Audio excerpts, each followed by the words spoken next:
Hey guys, ECRG here, back with another episode. I thought this would be an interesting topic for a video because a lot of people want to be CRAs out there in the clinical research landscape, and there are some things that you have got to have that would make your CRA life easier, or some things that you may not quite realize when becoming a CRA.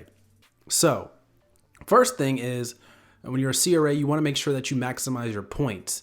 Do not be using debit cards or any like cashback cards to pay for your flights and your trips and things of that nature. You want to make sure that you're using a credit card that gives you great points, does not require you to pay the balance in full every month because you're not going to be fully reimbursed from your company if they allow you to use your own personal credit card. You're not going to be fully reimbursed every month by that time. So you're going to have to be paying the statement balance. And, someone like me, that was tough at first because I'm used to paying everything in full every month. But that's just something you may have to realize. Two, you're going to be spending a lot of money on your credit card. So you got to make sure that you have ample amount of credit, a credit limit on your card. I have one credit card where my limit is only $5,000. So that's not going to cut it for being a CRA. So that's just one card. I have another card where the limit is over 25,000. So that's more in the range of the kind of limit you need to be a CRA, because you're going to be spending a ton of money as a CRA every month. Flights, hotels. These things cost hundreds, thousands of dollars. Sometimes a trip will cost almost $2,000 depending on where you're going, especially if you're going across the coast, if you're going to a different country. Sometimes hotels, when you're booking, sometimes you're only booking a week and a half, 2 weeks out. Something I would never do in my personal life. But sometimes you're spending $200, $300, $400 a night in these hotels, and you might be there all week for a long monitoring visit. So there's something to keep in mind. But the topic of this video, of this episode, is how much money I spend a month as a CRA. So I'm going to kind of talk about. I'm gonna go into my expenses here and discuss kind of, how much money I'm spending a month. So let me open up my Chase account here, and wait a second. It's getting weird. All right.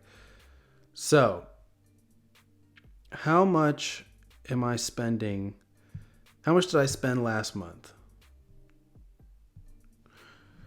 So I spent $5,239 last month on travel. Most of that is going to be airplane tickets, and food and hotel. Most of that's going to be airplane ticket and hotel.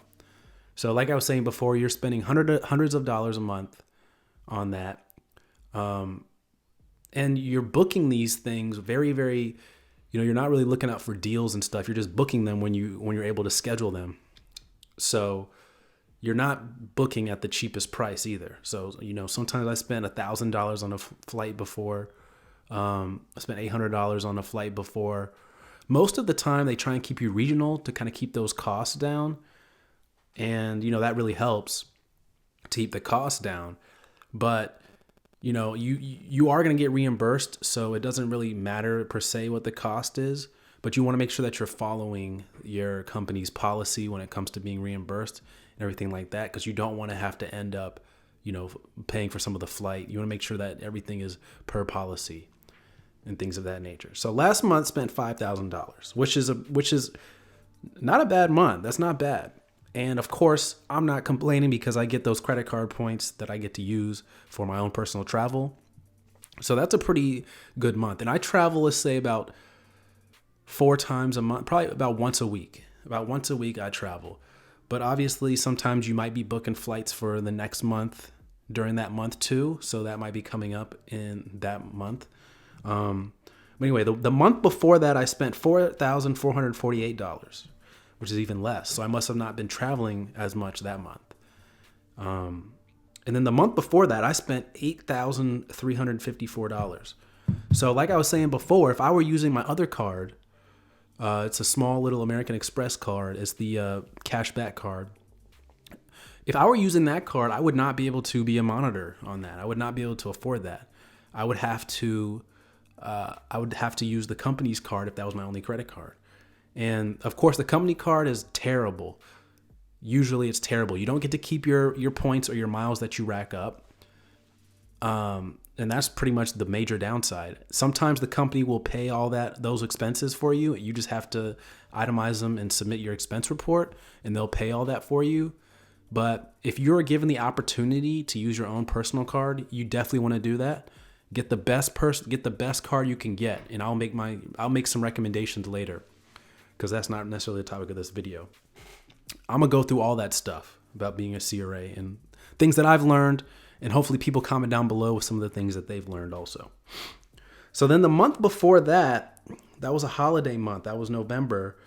$2,000 I spent. So must not have been traveling that much during that time. Actually, no, I lied. I paid twice. I paid the bill twice that month. So I paid $2,700, and then I paid $4,156 that month. So that's about $600. That's about almost $7,000 that month. So you're looking to spend anywhere from about $5,000 to $8,000 a given month as a CRA, and that's a lot of points on your credit card. Imagine if you're getting 2x and 3x points. So you're racking up a whole lot of points, and that's just credit card points. We're not talking airline miles or hotel miles. Or hotel stay points. So you can rack up a lot of points as a CRA, which you want to do. So just want to let you guys know, do a quick video. How much money does a CRA spend? Thousands and thousands of dollars. And this is not normal spending, but this is business spending. So if you are on the road a lot, you're going to be spending money like this. If you travel a lot for work, you're going to be spending money like this. And it took a little bit to get used to, because I'm not used to seeing bills so big on my credit card. Even though I had a high credit limit, I was only spending a few $100s a month on it. Groceries, eating out, getting drinks, normal things. Maybe had to get a couple of work shirts or something like that. I'm not really a big spender anyway, but I'm used to only spending a few $100s, and then to all of a sudden go up to $8,000 in a month. That's a crazy big swing. But to take some getting used to. Now I'm used to seeing those big bills every month, and it would be weird if I were ever to not be a CRA to go back to the small bills. So that would be kind of crazy. But anyway, I'm sure a lot of people are curious, how much money do you spend? How does it work? How does the reimbursement work? So I wanted to let you guys know about that.